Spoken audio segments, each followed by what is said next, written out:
صل على رسوله الكريم. باب الاستتار في الخلاء.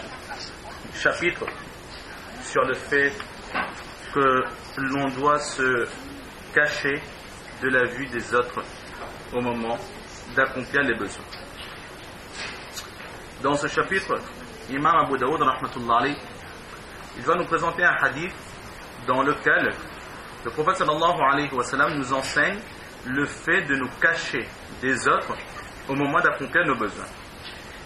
En apparence, pour ceux qui se souviennent, c'est quelque chose que nous avons déjà vu auparavant de ce même livre de Abu Daoud Sharif. Dans le chapitre Babu Takhalli Inda Qada'il Hajati, le chapitre sur le fait de s'éloigner, le fait d'être seul au moment d'accomplir ses besoins. Donc en apparence, c'est quelque chose que nous avons déjà vu. Alors pourquoi est-ce qu'Imam Abu Daoud il ramène de nouveau plus ou moins le même chapitre ici? Alors il faut savoir ce que les commentateurs de hadith disent, que entre le takhalli, le fait de s'éloigner, et le istitar, le fait de se cacher des autres, il y a une différence.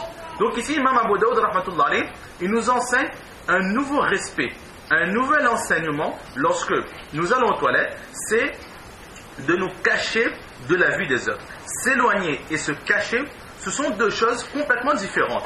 Et de temps en temps, il se peut que on s'éloigne des autres, mais on n'est pas caché de la vue des autres. Et parfois, on est caché de la vue des autres, mais on ne s'est pas éloigné des autres. Deux exemples très concrets. Lorsque nous sommes à la maison, nous allons aux toilettes, nous sommes dans la salle de bain ou dans les toilettes, nous fermons la porte à clé. Là, nous nous sommes cachés de la vue des autres, mais nous ne nous sommes pas forcément éloignés des autres. De temps en temps, les maisons sont construites de sorte que la salle de bain est juste à côté d'une chambre ou à côté de la cuisine, etc. Et de temps en temps, il est possible que les bruits émanant de l'intérieur de la salle de bain se font entendre à l'extérieur. Donc là, les autres ne nous voient pas, mais ils entendent ce que nous faisons. Nous ne sommes pas suffisamment éloignés des autres. Et l'exemple, le second exemple, c'est quelqu'un qui par exemple est dans la nature, il va accomplir ses besoins derrière un arbre. Il est seul dans la jungle, donc il s'est éloigné. Mais s'il fait ses besoins derrière cet arbre de cette façon, alors il ne s'est pas forcément caché de la vue des autres. Si quelqu'un arrive subitement dans cette jungle, à l'endroit où cette personne accomplit ses besoins, alors le regard de cet étranger tombera immédiatement sur cette personne qui a accompli les besoins. Donc le fait de s'éloigner et le fait de se cacher, ce sont deux choses complètement différentes. Alors dans ce hadith, nous allons voir un long hadith dans lequel le prophète sallallahu alayhi wa sallam il va donner plusieurs conseils. Et parmi ces conseils, il y aura ce que Imam Abu Daoud rahmatullah alayh, il veut nous enseigner ici. Alors le hadith est tel: وبه قال حدثنا إبراهيم بن موسى الرازي قال أخبرنا عيسى بن يونس عن الثوري عن الحسين الحبراني عن أبي سعيد عن أبي هريرة رضي الله تعالى عنه وعنهم أجمعين عن النبي صلى الله تعالى عليه وعلى آله وسلم. Que Hazrat Abu Huraira radiallahu ta'ala an, il rapporte, Imam Abu Daoud rapporte de son professeur Hazrat Ibrahim, fils de Moussa, connu sous le nom de Razi, qui lui-même dit que nous enseignait à Isa, fils de Yunus, qui rapporte de Thawr, qui rapporte de Hussein al-Hubrani, qui lui rapporte de Abu Sa'id, qui lui-même rapporte de Hazrat Abu Huraira radiallahu ta'ala an, qui rapporte directement du Saint-Prophète sallallahu alayhi wa sallam, qui dit قال من اقتحل فليوتر من فعل فقد أحسن ومن لا فلا حرج. Que celui qui met dans ses yeux du soulma, de la poudre de pierre noire, une habitude que le Saint-Prophète sallallahu alayhi wa sallam il avait. Alors manik tahala, celui qui met du soulma, cette poudre de pierre noire, falyutil, alors qu'il le met en nombre impair. Man fa'ala, celui qui a agi ainsi, alors faqad ahsana, il a accompli une bonne œuvre, il a mis en pratique une sunna. Waman la, mais celui qui n'a pas mis ce surma, cette poudre de pierre noire en nombre impair dans ses yeux, fala haraj, alors ce n'est pas grave, il n'a pas non plus commis de péché. On va s'arrêter ici. Alors le prophète sallallahu alayhi wa sallam qui dit manik tahala. Le iktihal, c'est ce qu'on appelle en langage courant le surma. c'est de la poudre qui vient de pierres, de certaines pierres écrasées, rendues en poussière.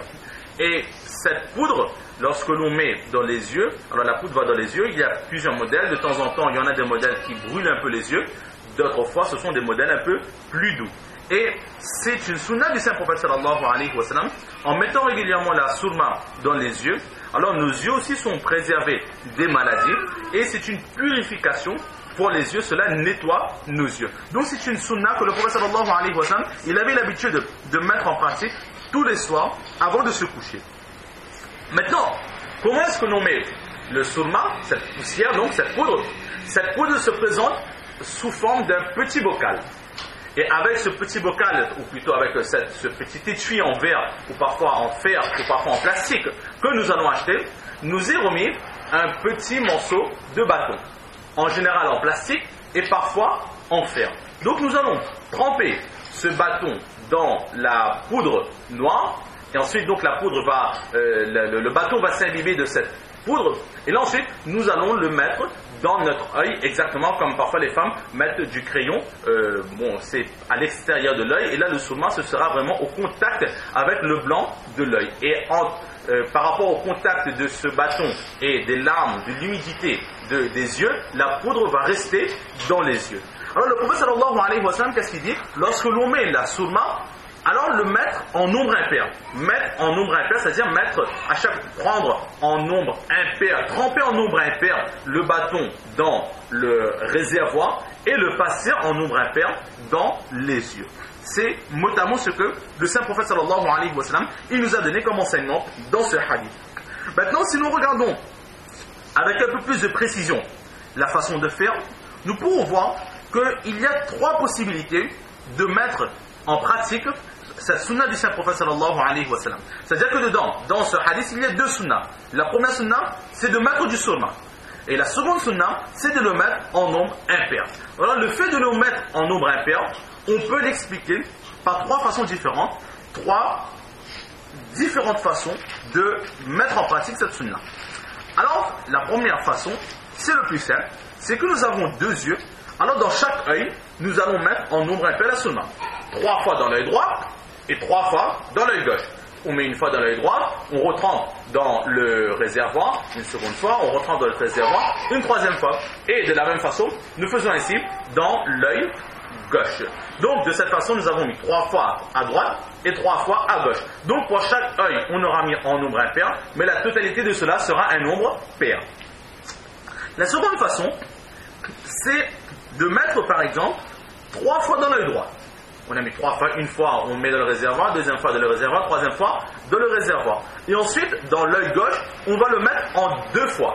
Une fois on le met, on trempe dans le réservoir et on met une seconde fois simplement. On ne met pas en 3 fois. Donc là aussi nous aurons mis la surma en nombre impair. 3 dans l'œil droit et 2 dans l'œil gauche. 3 plus 2 ça fait 5, c'est un nombre impair. Ensuite, il y a une troisième méthode qui est enseignée, c'est que tout d'abord, nous allons mettre 2 fois dans chaque œil. 2 fois dans l'œil droit et 2 fois dans l'œil gauche. Donc ça fait déjà 4 fois. Ensuite, nous allons tremper le bâton dans le réservoir et ce même bâton, nous allons le passer dans l'œil droit aussi et dans l'œil gauche aussi. Ce qui fait qu'en tout, dans chaque œil, on aura mis 3 fois la surma, donc dans chaque œil, ce sera un nombre impair. Et aussi, on aura trempé le bâton en nombre impair de le réservoir, c'est-à-dire en 5 fois. 2 fois l'œil droit, 2 fois l'œil gauche, ça fait 4. Et une dernière fois pour l'œil droit et l'œil gauche. Donc là, ça fait 5 fois qu'on a trempé dans le réservoir et chaque œil, il est reçu en nombre impair. Certains savants ont beaucoup apprécié cette méthode de faire, mais Hazrat Maulana Zakaria, rahmatullah alayh, dans son commentaire de ce hadith, il nous dit que la première méthode, c'est-à-dire mettre 3 fois dans l'œil droit et 3 fois dans l'œil gauche, c'est en apparence ce que faisait le saint prophète sallallahu alayhi wa sallam. Donc en 6 fois qu'il le mettait.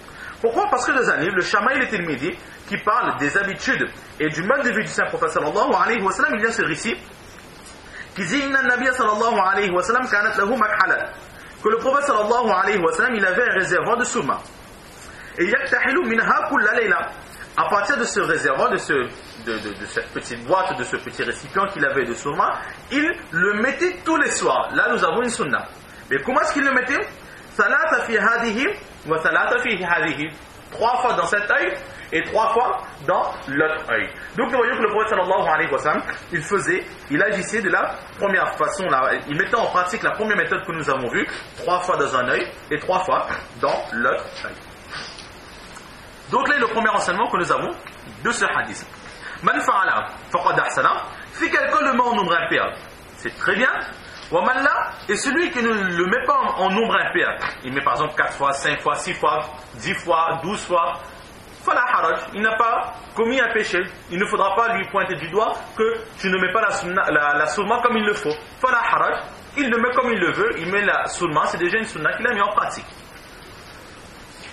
Le second enseignement que le prophète sallallahu alayhi wa sallam nous donne, wa man istajmara falyutil. Et lorsque vous faites le istijmar, alors faites-le aussi en nombre impair. Man fa'ala faqad ahsana. Celui qui l'a fait en nombre impair, il a accompli une bonne œuvre. Wa man la fala haraj. Celui qui n'a pas fait en nombre impair, c'est pas grave, il n'a pas commis de péché. Le istijmar. Au sujet de istijmar, il y a plusieurs interprétations de la part des commentateurs de hadith. Certaines personnes disent que istijmar, c'est le ramyul jimar. Lorsque nous allons raconter le hajj, le jour de Mina, pendant 3 jours, il faudra aller lapider les stèles de Satan, de Shaitan. Donc là, nous prenons des petites pierres et nous lançons sur les stèles. Alors certaines personnes disent que le istijmar, c'est lancer les cailloux sur ces stèles.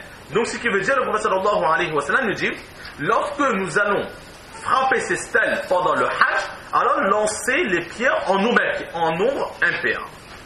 C'est un avis qui a été donné. D'autres personnes disent que c'est le